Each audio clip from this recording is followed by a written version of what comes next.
Welcome to Signature Books. I'm Barbara Jones-Brown, Director of Signature Books Publishing. Thank you so much for joining us here at Signature tonight as we pay tribute to the life of our dear friend and colleague, Lavina Fielding Anderson. Signature Books' founder and president, George Smith, could not be with us in person tonight, but I wanted to begin by sharing his words about Lavina. From 1981 to 2021, Lavina Fielding Anderson served on Signature Books' Board of Editors, Board of Directors, and Editorial Advisory Committee. During those 40 years, she reviewed hundreds of submitted manuscripts, offering recommendations for improvement in language and structure. Among the many aspects of her own influential career of reading and writing are her repeated criticisms of LDS anti-intellectualism. There was never a question as to where her support lay. Lavina was a careful editor, an insightful mentor, and a loyal friend. We will miss her. Tonight, I'd like to recognize folks from Signature who are here with us. Signature's marketing specialist, Beth Brummer-Reeve, marketing manager, Devery Anderson, who recently had knee surgery, so he was downstairs welcoming you as you came in. I'd also like to recognize Gary Bergera, who recently retired as director of Signature Books and the Smith Pettit Foundation. Paul Reeve, who serves on Signature's board of directors and editorial advisory committee. And I think that covers all of our Signature Smith Pettit folks who are here with us tonight. We are especially honored to have Lavina and Paul Anderson's son, Christian, and daughter-in-law, Marina, with us this evening.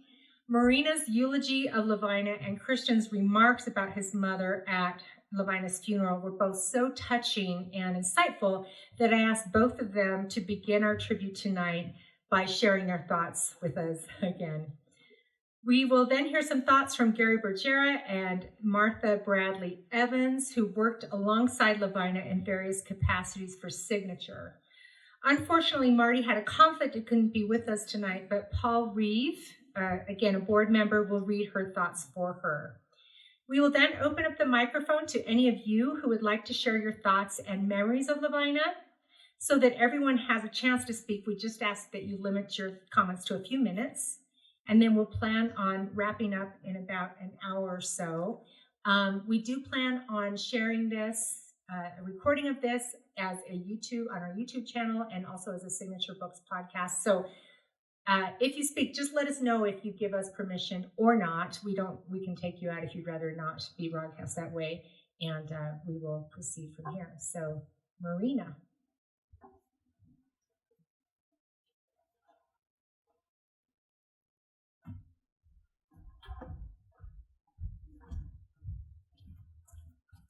Hi, everyone, and thank you for being here. For those of you who don't know me, I'm Marina, I'm her daughter-in-law, and I had the privilege of knowing Lavina for the last 22 years before her passing. Christian and I lived with her in her beautiful home on Roberta Street since Paul's unexpected passing 5 years ago. Lavina was born on April 13th, 1944 in Shelley, Idaho, an agricultural town of 1,800 people. She was the second of 6 children born to Herman James Fielding and Della Maud Dial.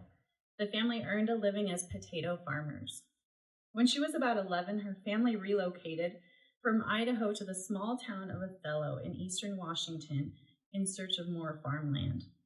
They left a fertile and mountainous region for what they soon discovered was a dust bowl. The trade was not prosperous, and Lavina grudgingly recalled her preteen and teen years as being filled with back-breaking labor for minimal economic returns. She found an escape through books, which she devoured at an astonishing rate. She graduated as salutatorian from her high school in 1962. Lavina managed to escape the farm life by enrolling at BYU, where she earned a bachelor's degree in English in 1968, followed by a master's degree in 1971. Her master's thesis compared the concept of the frontier in contemporary Israeli and historical Mormon literature.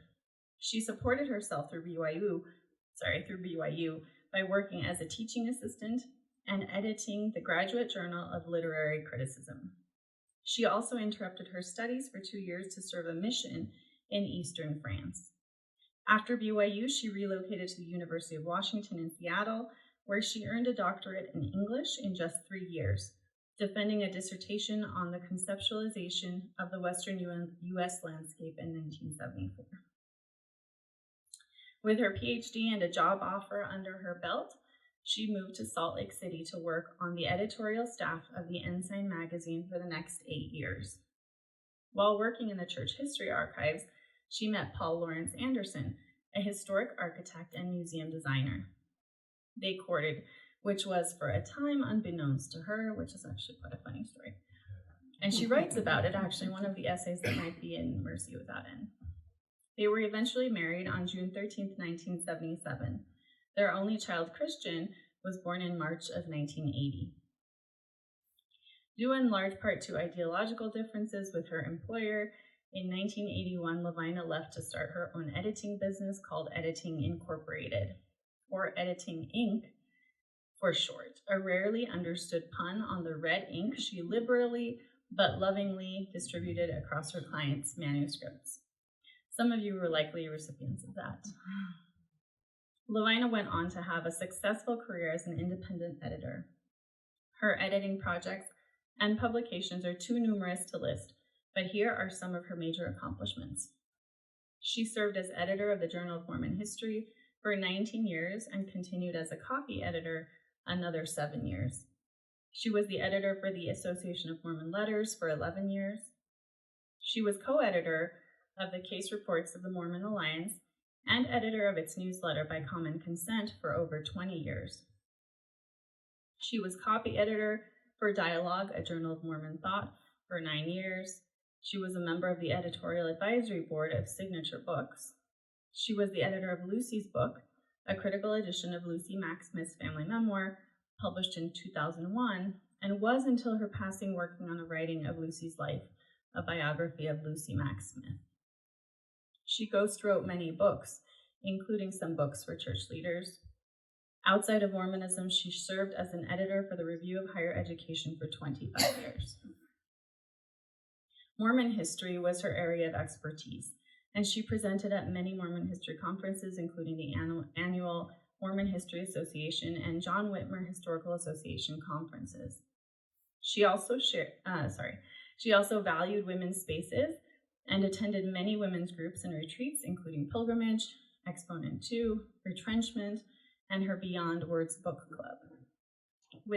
Within her ward, Lavina served in a variety of church callings, ranging from Cub Scout den leader to Relief Society pianist.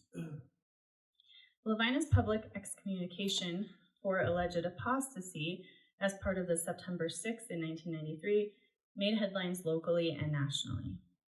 There are likely even in this audience many versions and interpretations of that event, so I'd like to quote Lavina's own writing on that notable event. In 1992 and 1993, when some of us were on a very interesting collision course with the church over the issue of voice and silence, I got a call from 2 women whom I love and respect. They were both older than me, not a full generation, but perhaps a half generation. They could see the collision coming and asked me for my own best interests to step out of the public discussion. One of them asked, "Why does it matter when you know what you think? Why do you have to say it?" This was the same message that various priesthood leaders, who may very well have been motivated by the same genuine concern as these women, gave to various individuals whom they went on to excommunicate. Think and believe what you like, just don't talk about it, and especially don't talk about it in public. The only real answer I had to these 2 friends is that ecclesiastical abuse, the suppression of free inquiry, especially about Mormon history, and the inequality of women were causes that called to me in ways that other causes did not. As a matter of conscience and personal integrity, I was called to speak, not to be silent. End quote. As those close to her know, including her Whittier Ward family, which was the ward she attended for Many, many years even after her excommunication, Lavina did not let the excommunication stop her from being a believer in the LDS gospel.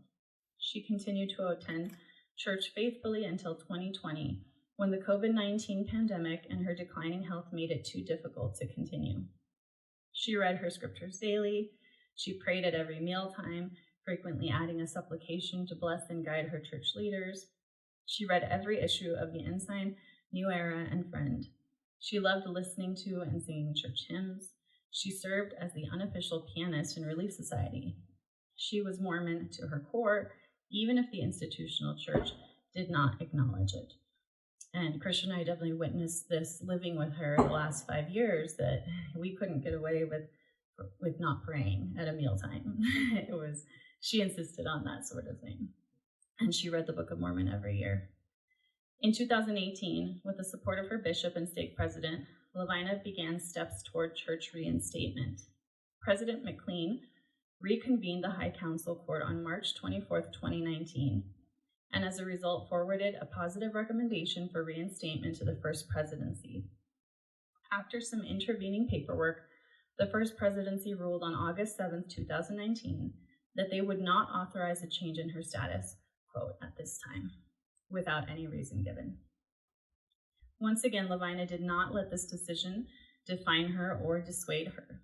She claimed that she was disappointed, but not surprised or dismayed. In her mind, the original decision had been illogical, and so was this one. As before, her belief in God's love for her and for all of God's children remained intact. Lavina passed away on October 29, 2023, in her home in Salt Lake City, where she had lived for 46 years. Though increasingly limited in mobility and energy for the last 10 years of her life, she was mentally clear until her last 48 hours, and kind to the last, giving away books to her nurse as her last voluntary act. She died of cardiorespiratory failure secondary to pulmonary hypertension. I have no doubt that Lavina's contributions to academia, literature, and religious discourse will continue to inspire future generations. Her passion for knowledge, her commitment to social justice, and her deep spirituality will be remembered by all those who had the privilege of knowing her or engaging with her work.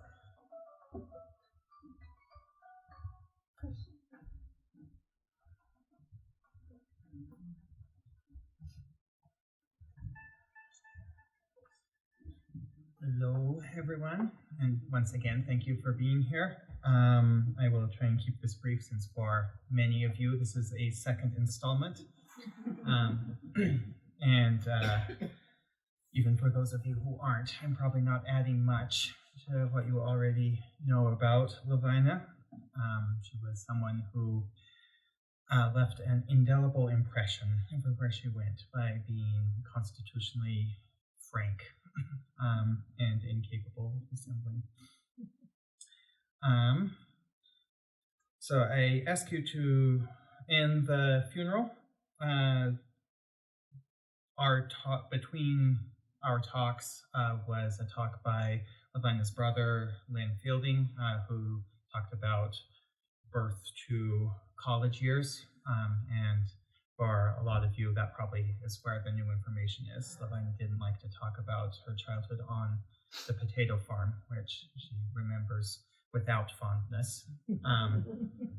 But you can find more of that in growing up in the City of the Saints. The Shepherd twins wrote a very nice introduction to her and the story of her finding a library for the first time and checking out 127 books and reading them all in 3 weeks. Okay, so my talk was called "What Would You Do If You Weren't Afraid?" I ask you to listen with tolerance since I'm writing it under 3 major handicaps, more so then than now. First, I'm Lavina's only child, Christian, so everything I say is irredeemably biased by love and grief, which are really 2 sides of the same coin. Second, like all of you, I no longer have Lavina to edit my stuff, which means weak arguments go unchallenged, purple prose remains indigo, and there are a few places where I use a semicolon instead of a dash. You laugh, but that's a big deal in my house. Third, you should know that I recently defended a dissertation in mathematical physics. That has nothing to do with the talk. I just work it into every conversation. No, it's so because I'm someone who tries to understand the world through numbers. And Lavina was certainly a complex phenomenon that deserved quantification. So there are a few of these numbers that I found. They're kind of remarkable because she was introverted. She was borderline autistic. She would have been really uncomfortable with that diagnosis, but we have someone who does that for a living in the house and can confirm it.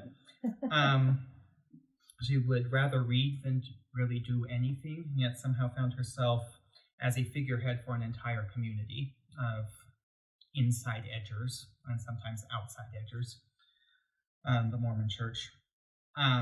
And like Virginia Woolf says, when a subject is highly controversial, one cannot hope to tell the truth. One can only show how one came to hold whatever opinion one does hold. One can only give one's audience the chance of drawing their own conclusions as they observe the limitations, the prejudices, and the idiosyncrasies of the speaker. So here are some of the data I used to form my opinion. When Lavina moved to Salt Lake City in 1974, she changed Mormonism forever. First, she is arguably a dominant force shaping Mormon scholarship. During her time here, she collaborated with leading scholars, being a titled editor with Marina Beecher, Eugene England, Newell Greenhurst, 3 volumes of the case reports with Janice Allred. On her own, she wrote Lucy's book, a critical edition of Lucy Mack Smith's memoir, right there, and makes a great Christmas present.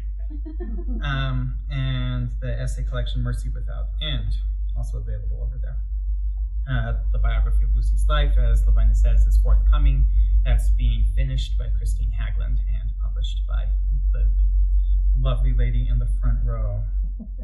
In addition to these collaborations, she has published 34 book reviews, wrote 11 chapters, and published 55 journal articles. She also delivered numerous talks at Sunstone and history conferences that I attended since I was in utero. You may remember some of the, she also moderated a large number of sessions she was not actually presenting at. You may remember her injunction to people asking questions at the end that any question that cannot be phrased in 30 seconds constitutes a counter presentation and will be cut off. Let's see.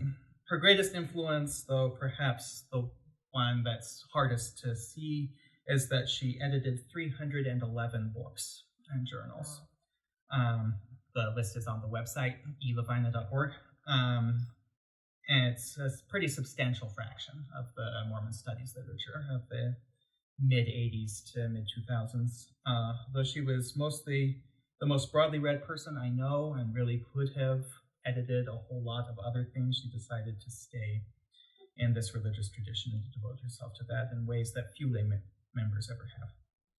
As impressive as these statistics are, there are 2 numbers that I think sum her impact up even better that I want to think about for the rest of our time together. These numbers are 1,370 and 0. The first number, 1,370, is how many times I estimate she sat in sacrament meeting, more than the number of times the bishop attended, by the way,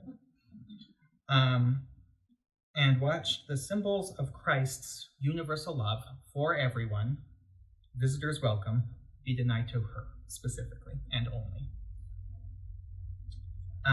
By the time she stopped attending due to ill health, her excommunication was more than twice as old as the deacons who were refusing to pass her the symbols of Christ's love. The second number is 0, which is the number of times she expressed any fear at any point during the proceedings, when she was being excommunicated, when she was coming to church after the excommunication, when she was being pressured to withdraw her writings, when she was trying to be rebaptized. I want all of you to take a moment to really consider what that means. That is not the kind of courage most of us can understand, much less claim. So take a deep breath and answer this question in your own mind. What would I do? What would I say, and to whom would I say it if I was not afraid? If I was brave the way Lavina was? If you're like me, Some of the themes you're holding in are mean, are angry, and wounding. This explains one of the major contradictions that made up the walking paradox that was Lavina. Hundreds of testimonials on her webpage and on Facebook bear witness to how she touched many lives with kindness and empathy. She signed most of her voluminous correspondence affectionately and kept a cross-stitch sampler on the wall of her office. From before I was born, that reads, "Showing affection is not a sign of weakness, it is merely a sign of affection." But because she really, truly did not care what people thought of her, she could also just snap people off at the knees. I have seen authors leave a session with Lavina slithering down the front steps, clutching their manuscripts, bleeding red wounds on every page. I remember one sunstone where one of her co-panelists arrived late and was sort of muttering an excuse as to why, and she leaned into the microphone and said, "No one cares why you're late, sit down." He did, by the way. That sort of unfiltered frankness should have earned Lavina nothing but enemies, and would have, if that same frankness didn't also make her compliments resonate with a kind of sincerity that you just don't get from most other people. I remember that same sunstone, she also had someone sit next to her and sort of start telling her the life story and burst into tears. She just stood up and gave her a blessing, hands on the head blessing right there in the middle of the conference.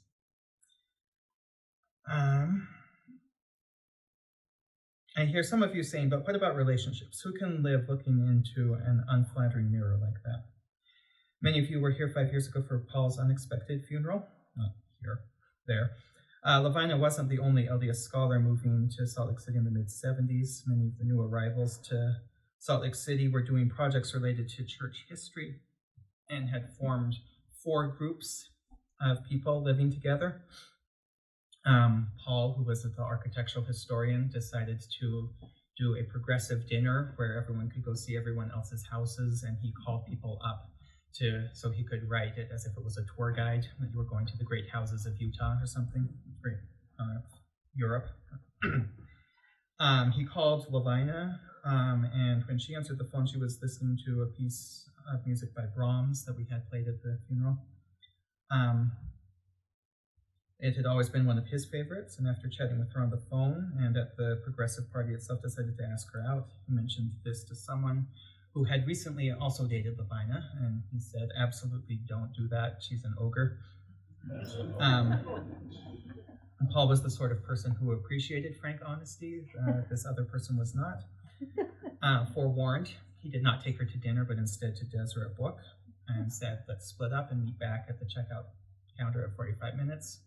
Like most of us, he came back with 2 books he was sure about getting and was sort of deciding whether or not to get a third, if he really would have time for that. Lavina plunked down 27 on the counter and said it was very nice of him to offer to carry the books home, which he hadn't, but did. That was pretty much it for Paul, although Lavina took a lot more convincing. After he proposed, she took almost 3 months to think it over, embarking on a lengthy series of prayed questions and answers that led her to research, seek counsel from church leaders, more prayers. Finally, when asking, "Should I marry Paul?" the answer came, "You have enough information to make this decision yourself." In teletype, she received answers as if they were being typed on a typewriter. "Well, I will then," she said. She wrote in a later speech, "It was as if a host of angels burst into applause and the earth re-echoed their joy." In her signature undramatic way, she decided the right moment to tell Paul was on a barren stretch of I-15 outside of Mona, Utah. He pulled over, said, "Well, this is a hell of a place," and kissed her. She did not tell him about the spiritual experience at all. He learned about it in the same talk I did. Of course, we can't talk about Lavina without talking about her deep belief in the sacred nature of words. She loved them. She used them brilliantly. She never let her manual of style drop below body temperature. I remember once she won free tickets to a play called Eleemosynary about a spelling bee champion because she was the only person in a room full of scholars who knew what the word meant.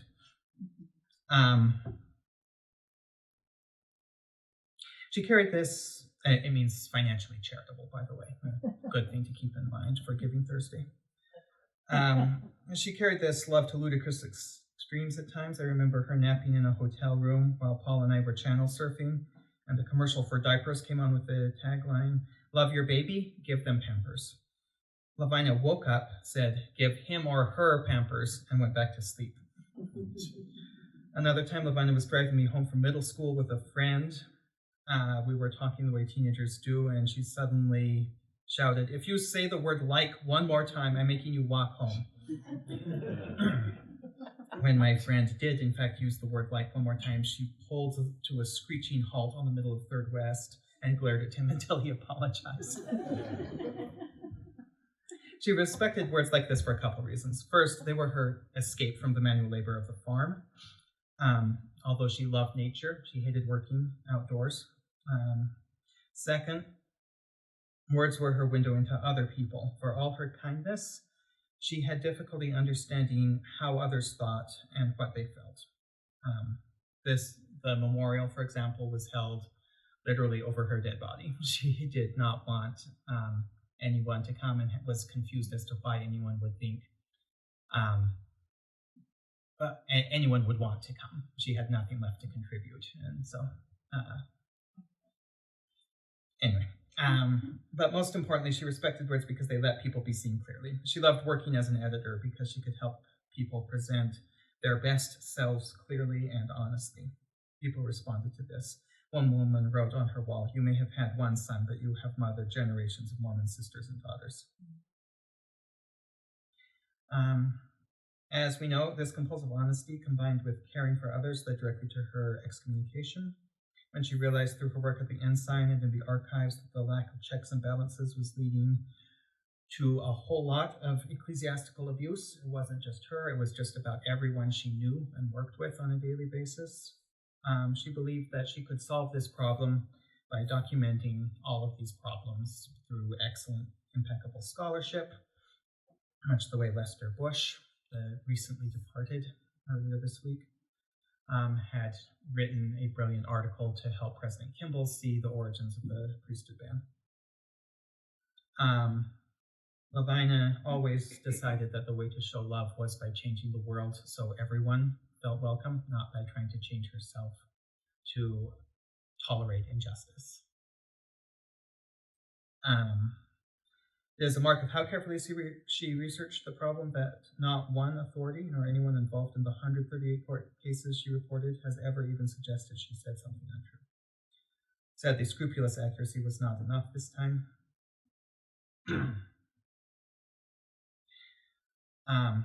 I know there are many parents who worry what effect honesty and your spiritual journey to the edge of the church might have on your children. As a teen, I would sometimes express that I was upset with Lavina for taking a stand against spiritual abuse because it was making my life harder. I had a lonely teenage life in the crack between the Mormon kids and the non-Mormon kids who did lots of things to prove they were non-Mormon and vice versa. So, if you worry your children will resent you for making their lives harder at times, they will. But I was also proud of her then, and I'm even more proud now of her example of courage and integrity. Whatever failures I have in my life, they don't come because I lack role models and bravery. For example, about 48 hours before Lavina died, she had her first break with reality. I heard her calling me and rushed downstairs to find her on the bathroom floor. She had somehow crawled there, despite not having been out of bed for a week, and insisted with some impatience and in French that I help her find the kidnapped Swiss girls. So, to be clear, in her mind, Lavina found herself unable to walk in a foreign continent, surrounded by kidnappers, in the dark, and her response to the situation was to be irritated and to find people who could help take care of strangers, make sure they were safe. And in many ways, that tells you everything you need to know about Lavina. When you stripped away the eloquence and the encyclopedic intelligence, what remained was courage and compassion that was etched right onto the fundamental substance of her soul.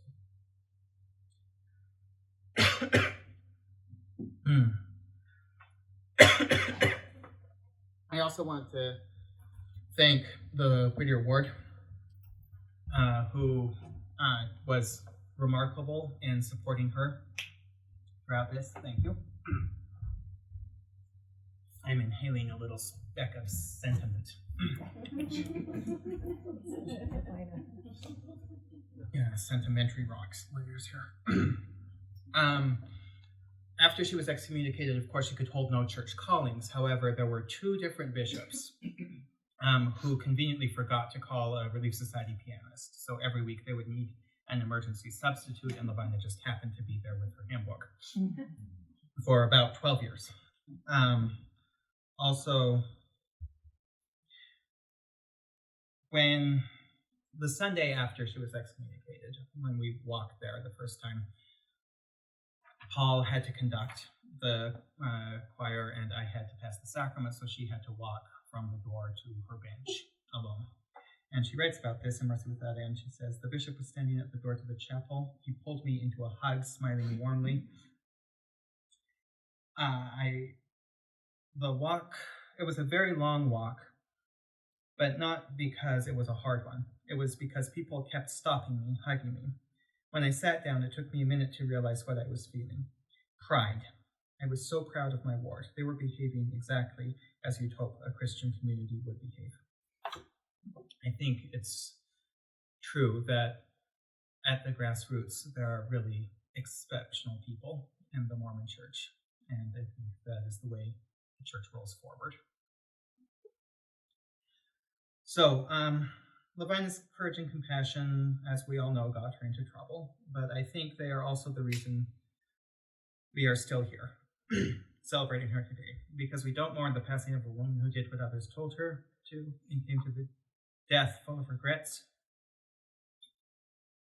Neither do we gather to grieve a woman embittered by injustice. Today we look at a life lived with complete authenticity. We honor it, and we pray for Lavina's strength, Lavina integrity, Lavina courage, so that our end will also come with the same sense of wholeness and completeness as hers. Amen. Amen.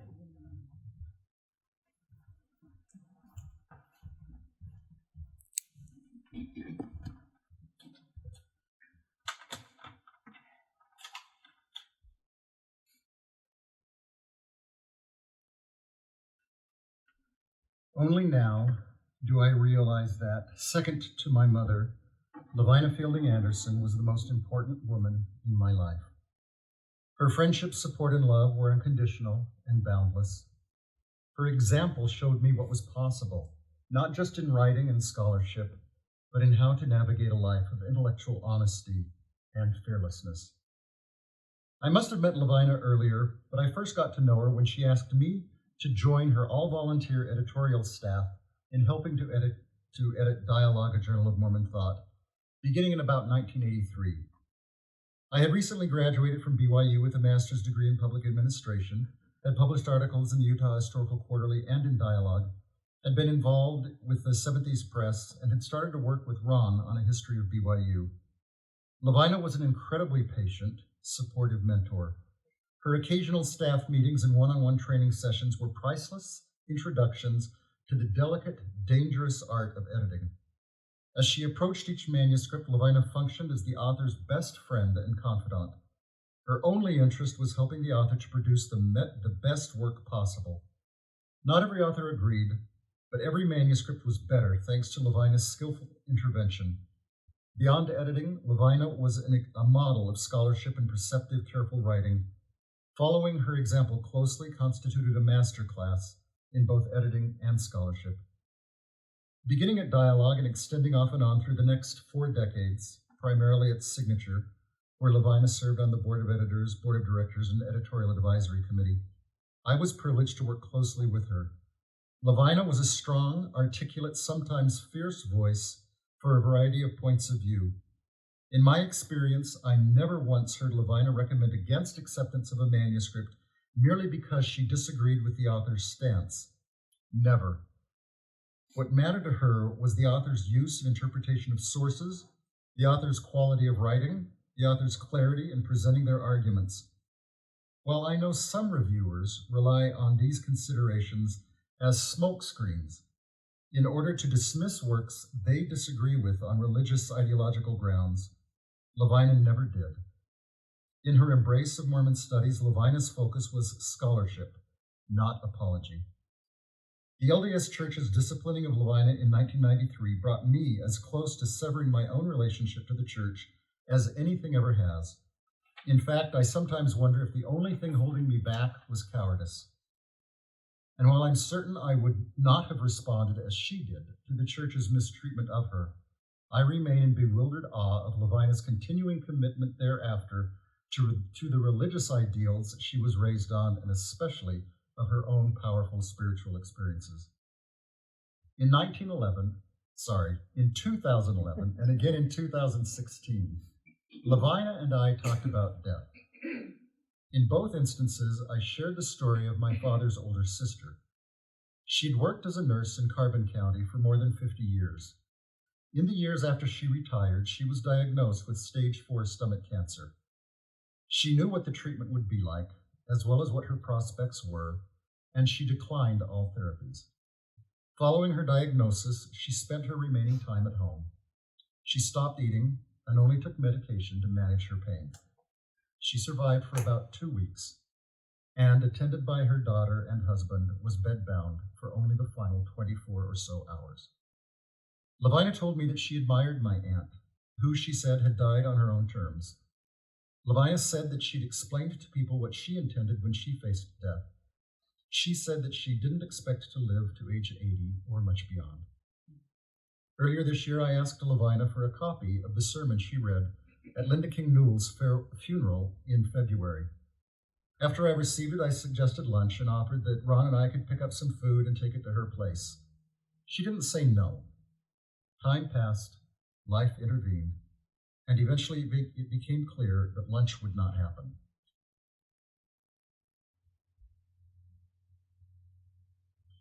Quote, "The closest bonds we will ever know," Cormac McCarthy writes in All the Pretty Horses, "are bonds of grief, the deepest community, one of sorrow." I know that Lavina loved books. I can't help wondering if British novelist and critic Virginia Woolf best expresses, at least in part, Lavina's own hopes for her future. Writing in 1926 in an essay entitled "How Should One Read a Book?", Woolf speculates about the destiny awaiting some of us at Heaven's Gate.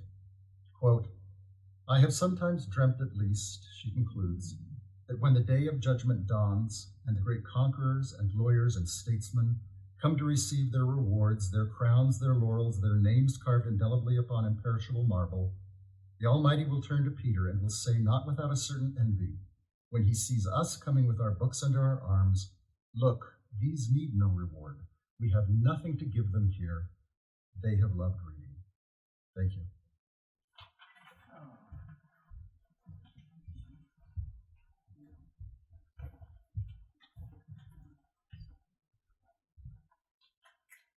Just as a reminder, these are Martha Bradley Evans' words. "I am so sorry that I am not with you all tonight, and appreciate Paul's willingness to read my comment for me. I have known and loved Lavina since the early 1980s. Through those years, I grew in my respect, admiration, and affection for her. We were lucky to have her among us." We published Lavina's article, "The LDS Intellectual Community and Church Leadership, a Contemporary Chronology," in Dialogue, a Journal of Mormon Thought, spring 1993. In it, she describes the clash between obedience to ecclesiastical authority and the integrity of individual conscience. Many of the stories or examples in the article were ones we had already heard, or that reflected on experiences many of us or our loved ones had had. I have always thought this piece and her work with the case studies in the Mormon Alliance demonstrated best how Lavina cared. I believe she cared about all of us. She used logic to point out injustice, perhaps saw that as a sort of mission for her, regardless of the consequences. I recommend a second dialogue article for your consideration. Freedom of Conscience, a Personal Statement, published in Dialogue, winter 1993, which along with Christian's eulogy at her funeral help us understand how she thought about dissent, conviction, personal revelation, and the obligation that comes with it to act on it, to be consistent in what you know is good or true. She modeled this with her stubborn, admirable commitment to speaking truth to power, but not for the act of it, but because she felt inspired to do so, and she stuck with it at great personal cost. I admire her so much for this. Many have openly criticized the church, but have not been punished so harshly as Lavina. The church has been so unforgiving of her. I think she speaks to how profound her influence was, her impact. I know that many of us felt like she was fighting for all of us and personally felt this force. Lavina had a different way of communicating emotion, but her tremendous demonstration of caring for all of us was expressed in action. At times, I felt a huge rush of affection from her, a sideways glance with a sly smile in a meeting, or even a sort of giggle that implied complicity or shared humor. At other times, I felt like she thought I was a little bit of an idiot, that I should have done better the first time around, or been a better writer, a better thinker. Lavina edited 2 of my important books, Four Zinas and Pedestals and Podiums, and both became so much better through her careful reading, spectacular recommendations, and gentle guidance in a number of articles stretching from the early 1980s to the 2000s. You know, when you get your book to publication, the time of sending it to your editor is like sending it into a black hole. Then suddenly you get it back and the real pain begins. Lavina was the most careful reader of any of us. I used to love sitting in signature book meetings and listening to Lavina read her comments about a manuscript she had reviewed. And then Richard Van Wagner would read his comment, which began a sort of dialogue with hers. They both were so brilliant and astute, searching for nuance or significance or originality. Both were committed to excellence and to avoiding mediocrity.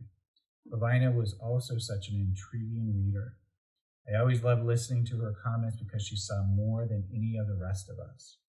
Because of her vast understanding of Mormon history and her involvement with Mormon literature, she was perfectly suited for the task. She had an encyclopedic memory for what had been published and when, who made this point or that, or what mattered and what did not. Lavina had a profound impact on the quality of scholarly work produced by signature books that appeared in Dialogue or the Journal of Mormon History, that shaped so much of what we understand of the Mormon past. I would be lying to say it was a light and easy process to be the recipient of her criticism. It was painful at first to see my carefully produced manuscript slashed and burned like a child running through a hedge of thorns. Imagine blood running down their shirt. I received far more than my share of blah, blah, blahs, or I'm bored, or tighten this up. Footnotes were a particular agony for me. I swear this is when she thought I was an idiot. But always, always, always, my manuscripts were better for her hand on them. When we were working on my Pedestals and Podiums book, she wanted more and more, encouraging me to dig deeper into the history of feminism nationally, or of the international women's conferences, or personalities. She was voracious in her ambition for my book, which was described as a tome by one feminist reader, but by another as one of the 10 most important books of that time in Mormon Studies. I recognize that this was because of Lavina's contribution, her gentle pushing of my abilities or limits, her sharp intellect and questions. My work was better because of her involvement in it. We won prizes and awards for the Four Zinas, again, accolades that I share with her. She always made me look better. I cannot remember the first time I met Lavina, but I know I met her several times before it clicked, that she remembered who I was, Was it at Rexburg, Omaha? I don't remember. But since that time, I have had the most tremendous regard for her. Huge love for her quirky, wonderful, and abundant self.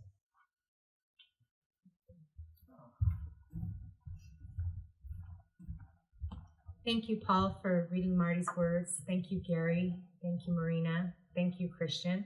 We'll now open the mic to any of you who would like to share any thoughts or memories about Lavina. Again, we just ask that you keep it brief so that everybody who wants to speak has a chance to. And also, if you would just introduce yourself, say your name when you come up. Thank you.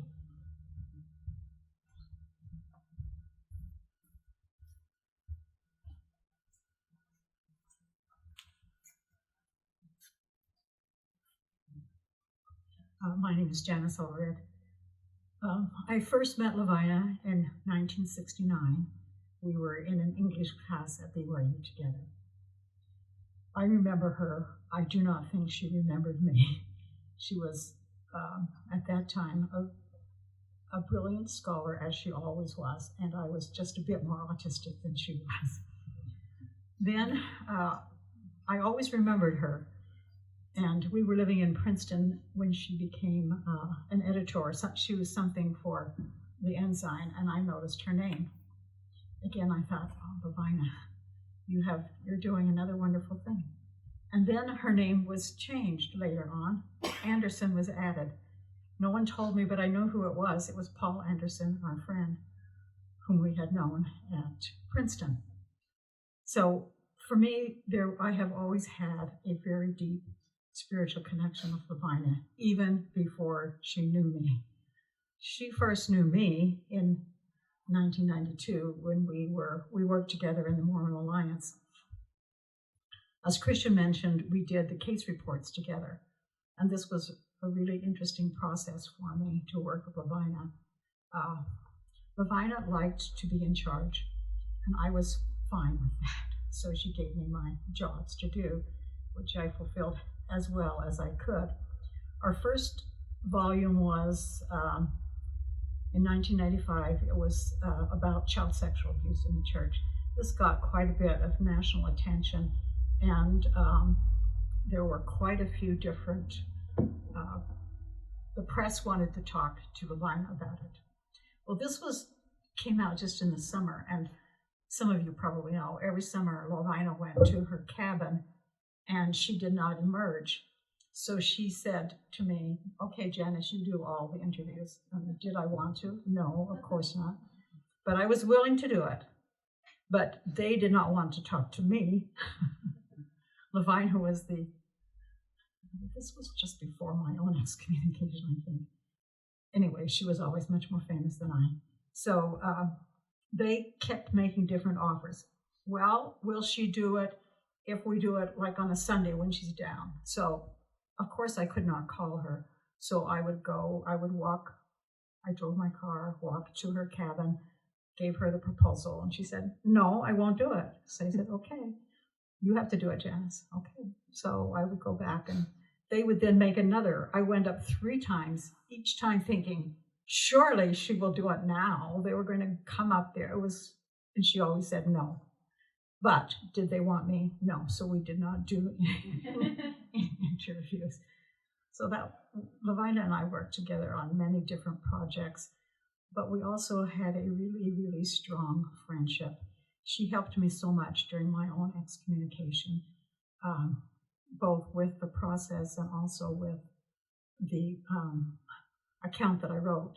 I did, and the second volume of the case reports was my story, over 200 pages.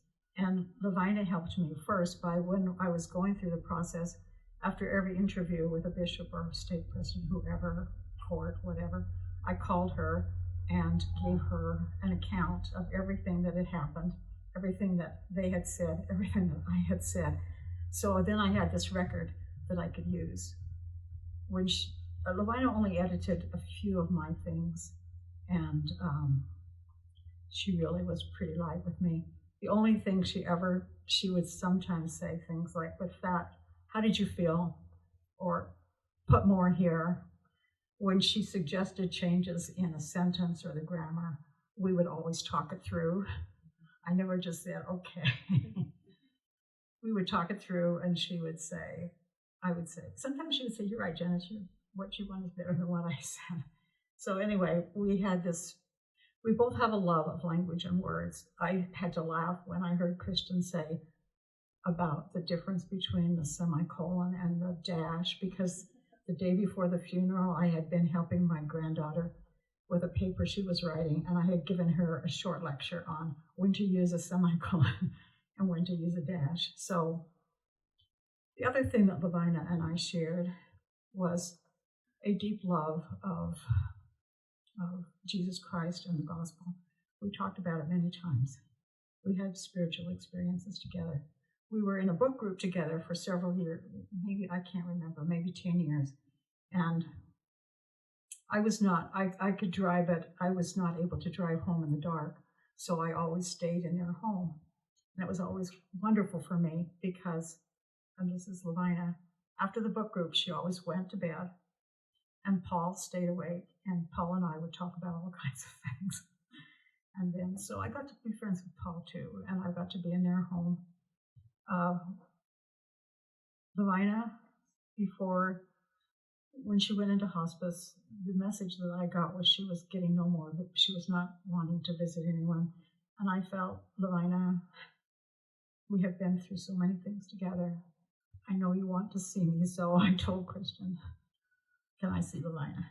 And he said, "Yes, you can, but be aware that her energy is low. She can't talk very long." So I said, I'm fine. If she can't talk, I just want to go. So I went. She was so alert. We talked 2.5 hours, and she held my hand the whole time. And I said to her, "Lavina, would you like me to give you a blessing?" She said yes. And I was so surprised. She sat up. And that was such a beautiful experience for both of us.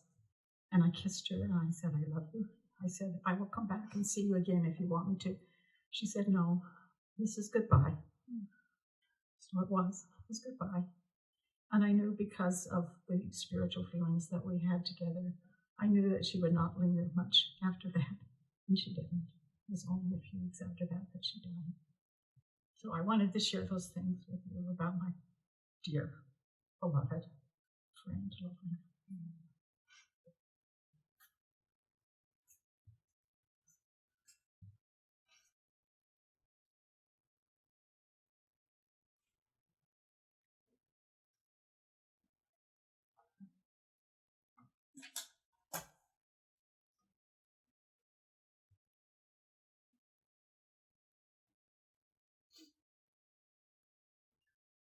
Either one of you.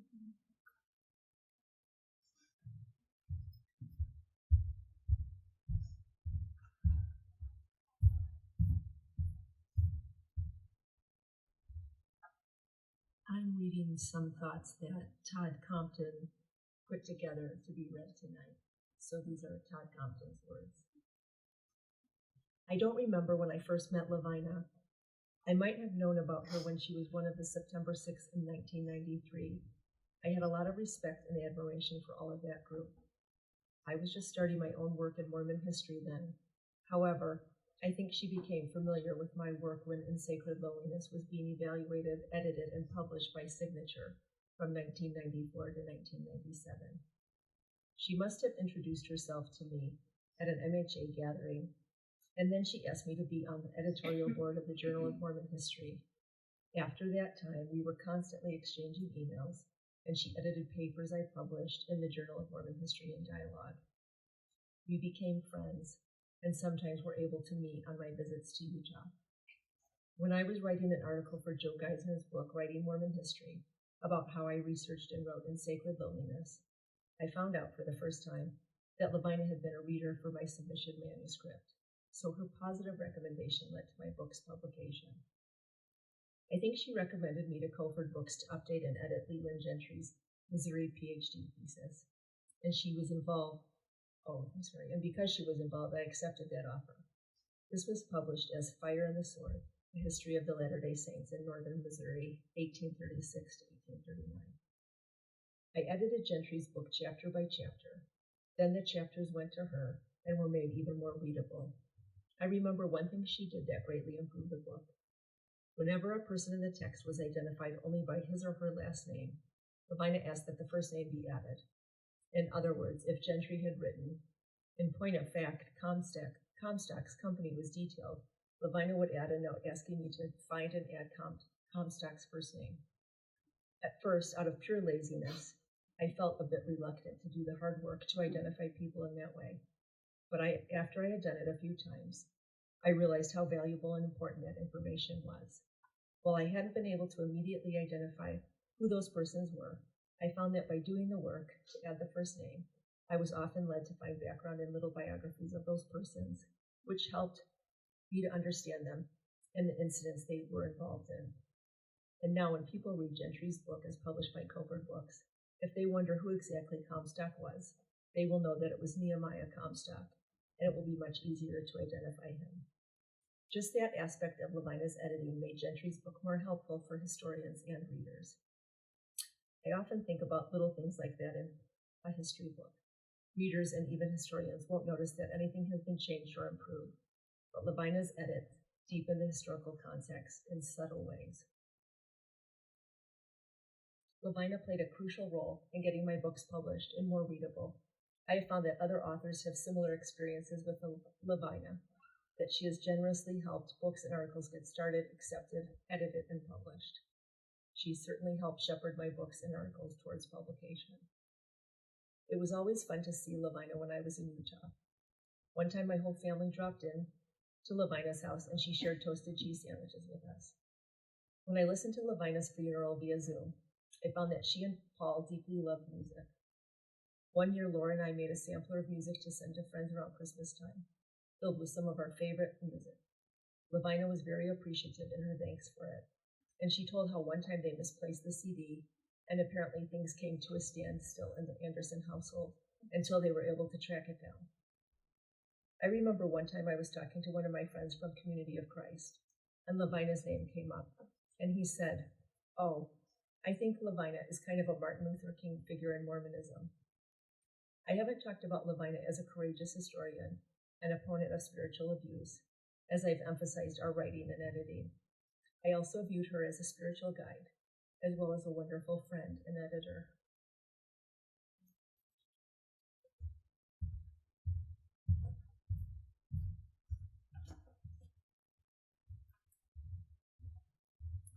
My name is Jody England Hansen, and Lavina has been a teacher and an example to me since I was a teenager. I can't believe how fortunate to have such people in my life. And so there's so many, but the thing I want to share is an experience that I had where Lavina was not actually with me, but so much of what she taught me guided every step of this. This was 2.5 years ago, and another amazing woman was, they call it a hearing now. A court had been called, and I, when Natasha Helfer told me about it, it was as if I just kept asking myself, what would Lavina do? And I immediately knew I would be there as a witness for Natasha, and several of us flew back to where it was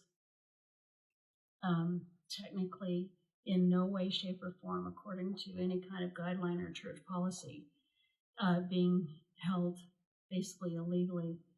And several of us went to witness because Lavina taught me to be a witness. And when nothing went according to how it should have gone, and 5 women who were there to witness, all of us Temple Recommend holding women, were not even allowed in the building. And I just kept thinking, what would Lavina do? How would she be here? And how would she make this an experience that held people up? And in a sense, she guided everything that I did. Two of the other witnesses had not had the practice, I guess I would say, of dealing with abusive leadership. They were not prepared to be so hurt. And it was interesting to see how intentionally I could be aware of their pain and hold them up as Lavina has held me up and so many people in the moment, not being diminished by the actions of these leaders, but being very aware of the impact on others and holding them up and doing what could be done to help them make it through a hard time.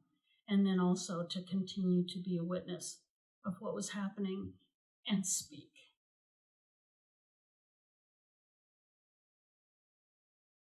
For what I love about this community and what I love about the gospel and the community that claims this, to speak what it can be and when it is not that. And to what kept coming to me is Lavina did not allow the actions of other people be the determining factor in the kind of person she was and the kind of life she led. She was aware of it. She acknowledged the impact of other people, but she did not allow that to be the determining factor in the kind of person she was. And that is what carried me through that and so many other experiences. And I'm deeply grateful for her impact and example on me.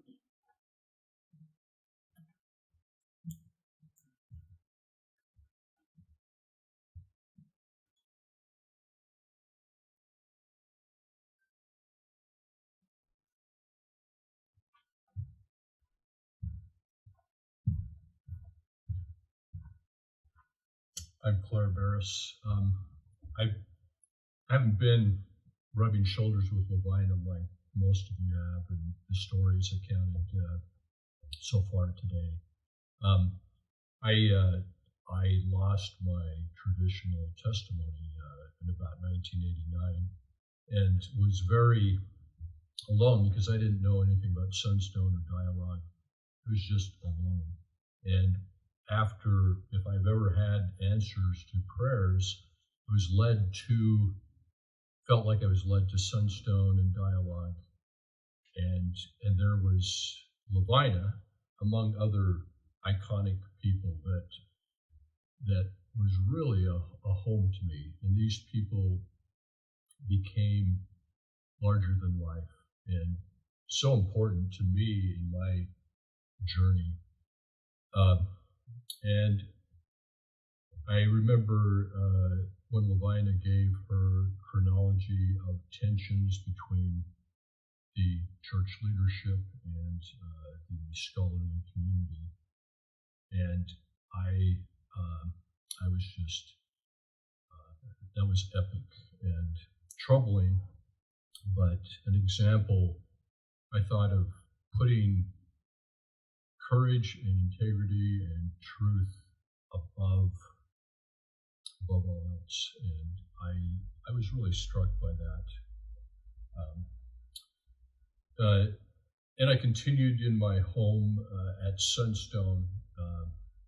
And a few years later, I sat by her and she said, "Hey," I don't know if she knew who I was or my name, but we chatted a bit. She said, "So what are you working on?"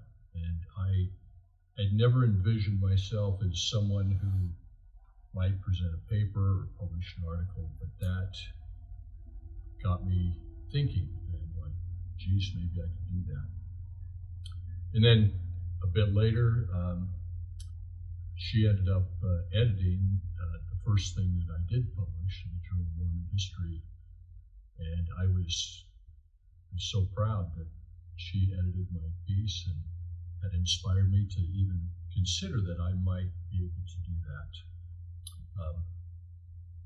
anyway, she's, as someone who, like I said, didn't rub shoulders with her and work with her on a daily basis, but someone who's in the back of the audience, she was an amazing, iconic person to me.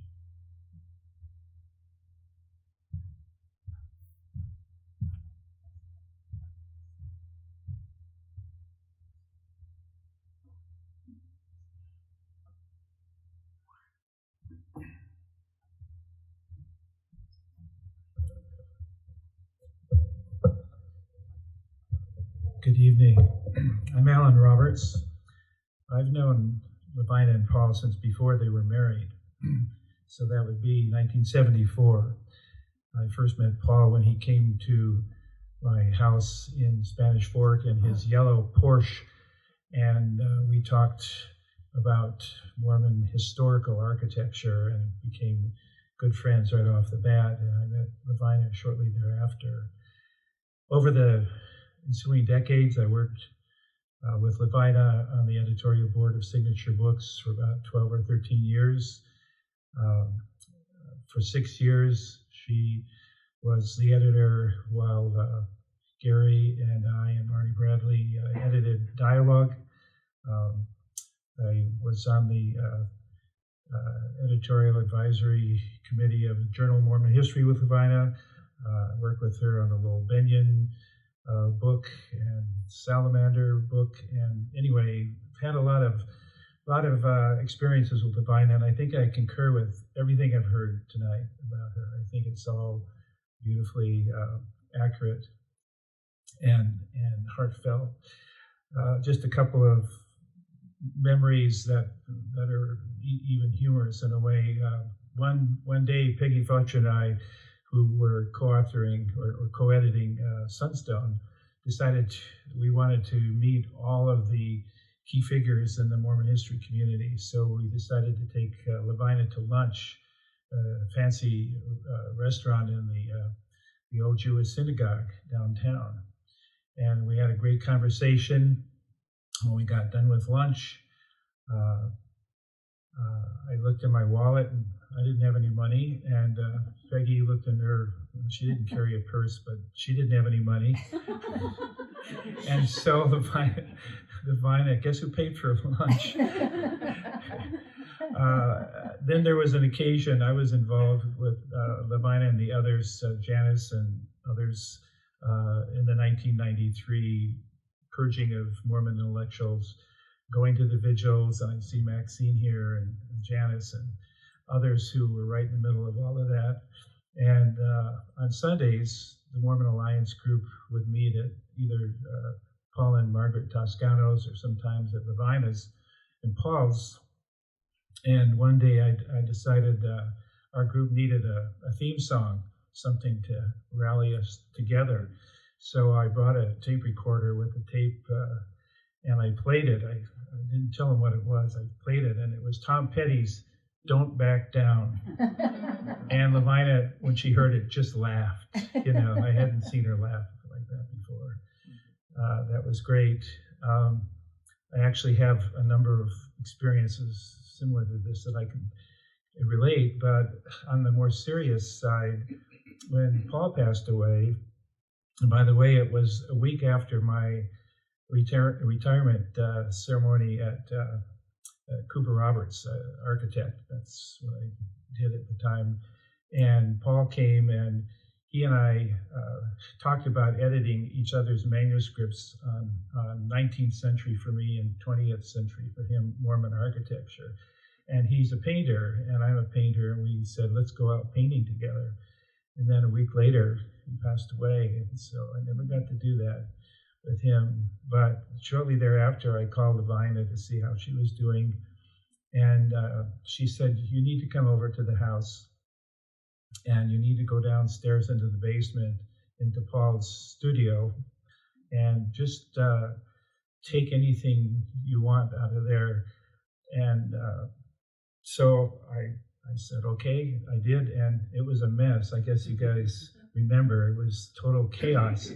It was like a bomb had gone off in there. And, but I ended up taking 8 boxes of architectural books, but a lot of his drawings and slides and more personal things I thought should go either to the church or to the U of U or someplace else. But it just shows Lavina's great generosity. Really, these material things were of no consequence to her. She just wanted them to go to the best places. So all of my experiences with Lavina were thoughtful and caring and wonderful. And I too think I will miss her personally, as I do Paul. And I think we as a group will miss her.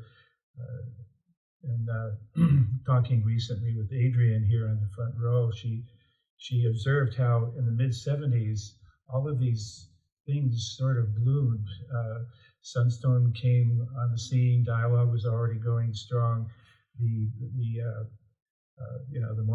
New Mormon History group kind of coalesced around Arrington over at the church history department, and other things like this. Network, and there were women's groups also that came out at this time. And these people are still around, but we're getting older and we're disappearing. And I think it's great that we can remember the contributions of people like Lavina.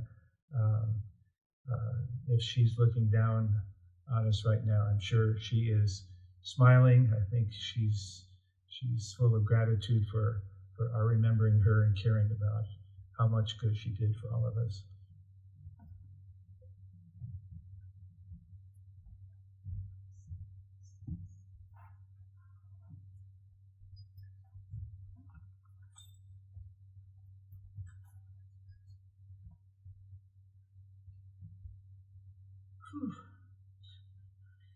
Oh, Lavina was already a legend when I ran into her at LDS Archives in 1986. I'd been hearing about her for years from Linda Adams at BYU and Peggy Lee at the University of Utah, my editing mentors.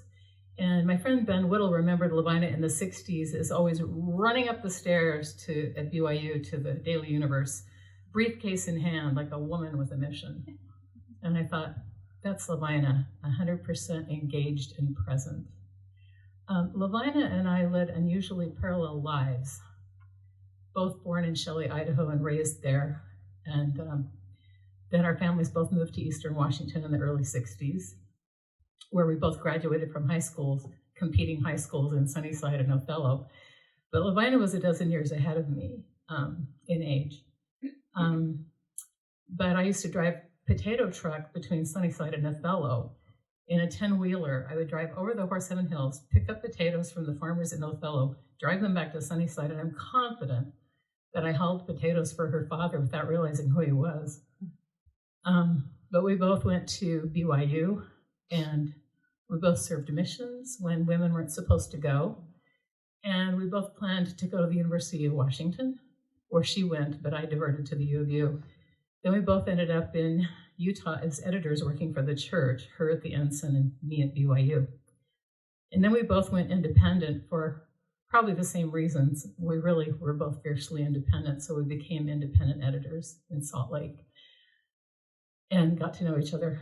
And then we were excommunicated together in 1993. So with that parallel history, Lavina and I had a lot of interesting conversations. I loved Lavina and admired her, and we gave each other a hard time, and we really enjoyed it. I enjoyed unsettling her, and she enjoyed correcting me. I would often approach her with an unusual perspective, and she would respond with a very pragmatic one. We commiserated about the burden of being Mormon royalty. She, a member of of Mary Fielding's family, and me, a third cousin of Lucy Mack, and also Lucy Mack's scribe, Martha Corey, with, a dozen, actually 18 Mormon great-great-grandparents. And so Lavina would tease me and say, Maxine, you're better connected than General Electric. She always had a quip for every circumstance. Lavina never missed a minute to have a quip about whatever was happening. I don't know if I should share this. It's one of those humorous examples from the ladies' restroom, but a lot of history happens in the women's restroom if you don't know this. But I remember one time at Sunstone, I was really stressed out about my presentation, and I was going, oh, I can't believe it, I'm not prepared. I had to stay up all night. I didn't have enough time to prepare, and I heard Lavina's voice coming out of one of the stalls saying, Maxine, I've always considered you to do your best work under pressure. So that was pretty funny. Lavina made me better than I was. She grounded me, she refined me. The thing I admired the most about Lavina, of the 100 things to admire about Lavina, was her laser-like focus that never missed a molecule. And the fact that she was 100% present every moment, recording everything, noticing everything, caring about everything, writing it down as if it mattered, because it did. It did matter. And I'd like to share a few clips from her many, many, many emails to me over the years. Just a few examples of her voice. If I can get to it from my ancient phone, my ancient flip phone here. Okay. Maxine, the Sisters in Spirit book grew out of Sonia Johnson's excommunication in 1979. But there was such a lag in getting it published that the connection between the two was obscured, which is probably just as well. Maxine, I feel your grief and guilt in the idea that you have some responsibility for Michael's excommunication. But as you know, surely as he did, it was only a matter of time. If it had not been that essay, it would have been something else. Maxine, what a strange segment of Mormon history you and I have lived through. Your dear friend, maybe one of the finest take-home presents from the September 6 wreckage. Maxine, for the 10th anniversary of the September 6, I suggest that we talk about our spiritual journeys since excommunication. Why cover old ground in what is basically a downer? Especially since I think our spiritual journeys in the last 10 years have been very rewarding. Maxine, Elder Bednar gave a great gift to the whole church in his first conference talk when he spoke about tender mercies. For the first time, we could talk about grace without having to explain that we didn't mean that Protestant thing. Yes, Maxine, it's interesting how much has changed, and yet how much, unfortunately, remains unchanged. Maxine, I'm so happy for you, especially since I know that you wouldn't have taken this step unless you had a strong leading that it was the right thing to do and it was the right time. Thank you for sharing it with me. Maxine, I truly have the feeling that your rebaptism is a hinge event, significant in itself, but the prelude to other good things waiting to happen. Angels have been put in your path to bear you up.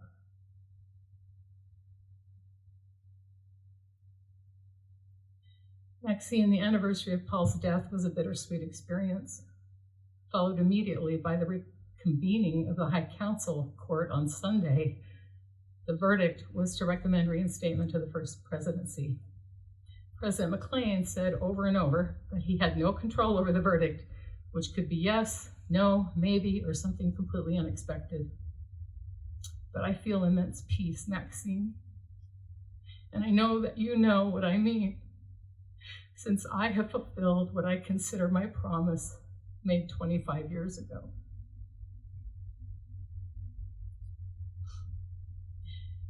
Isn't it ironic, Maxine? We've lived by words all our lives, and now when we really need them, they fail us.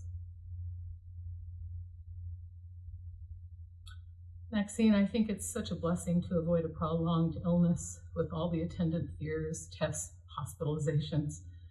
It's a blessing, at least for the ones summoned to the next life. I hope that Paul and Michael are having a good time catching up with each other. Do you think they've invited Boyd K. Packer to at least one of those conversations?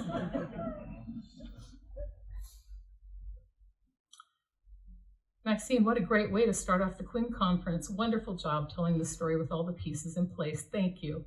And what a great quotation that Ben ended the conference on. Good history is prophetic.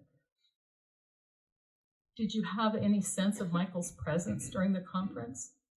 I did. And last, Maxine, the nice thing about a continuing saga is that there is always another chapter.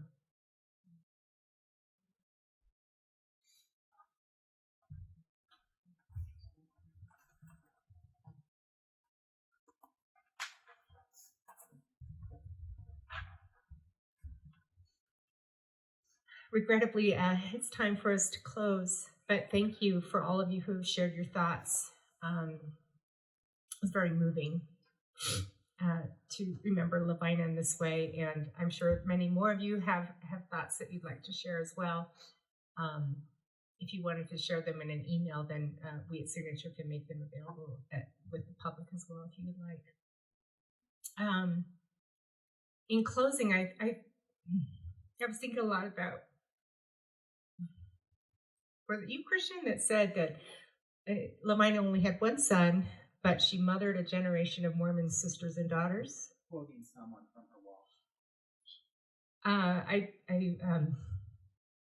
just listening to all of us speak tonight, and then my own experience. That's so true. I've known Lavina for a long time, and I've always known we had a lot in common. I didn't realize how much we had in common until her funeral. I grew up as a total bookworm when I was a kid. Books were my thing. And I loved to go to the bookmobile like Lavina, climb into the bookmobile and bring home as many books as I could. That was the highlight of my week. Lavina was my mom's English teacher at BYU. So Lavina educated my mother in English. Like Lavina, I earned a bachelor's degree at BYU with an English minor. I majored in journalism, and we both worked at the Daily Universe. I went on to be an editor at the Ensign magazine, like Lavina. And then after I left the Ensign, I started my own freelance editing company, like Lavina. I started to become involved with the Mormon History Association and Mormon history like Lavina. And I remember going to one conference where it was shortly after Lavina had been excommunicated in 1993. And my dad pointed Lavina out. And he said, "That's Lavina Fielding Anderson." And she was one of the September 6th. And my dad helped me change the way I saw the world, because I was thinking, at that time in my life, I was thinking, those people must have done something really wrong. But my dad pointed out Lavina and said, she's such a good woman. And she has never lost her faith. It shouldn't have happened. She's a wonderful person. You should get to know her, Barbara. And it was after that at MHA I started to become friends with Lavina. When I was on the board of directors for the Mormon History Association, Lavina was the editor of the Journal of Mormon History. So I had the pleasure of working alongside her in the MHA capacities. I started attending Pilgrimage, an annual meeting of Mormon feminists, and some of us are here in the audience tonight, and deepened my friendship with Lavina there. And I remember if we spoke too long, we each had a minute to get up and introduce ourselves at the beginning of Pilgrimage. And Lavina was the one to make sure we didn't go over. And if any of us went over a minute, she always had a scarf, and she'd take it off her neck and start waving it if you hit 1 minute. And at first I thought she was being friendly, just kind of, but then I realized if people went over a minute, she would just start standing up. I mean, she would get angry, keeping us all in line. I remember that about Lavina. And then I became an editor of other people's books and wrote my own books, starting to write my own books. And now I work for Signature Books, where I followed her there too. And I've just realized that although I didn't plan it this way, I have followed the path that Lavina has tread before, not just for me, but for so many of us here tonight. So I am grateful for her and her example. And I think about her and her example all the time. And I come across her footprints or fingerprints on everything at Signature and everywhere I go. Christian, we're so grateful to you that you and Lavina, before she passed, reached out to us at Signature and said that the biography that Lavina had been working on for a lifetime on Lucy Mack Smith, that she wanted that to be finished and published by Signature Books, and reached out to author Christine Hagland, and Christine will be finishing that. So I just wanted to announce that we will have one more book by Lavina Fielding Anderson soon. Really quickly, Lavina told me that she expected her journal to be one of the seminal sources for future historians.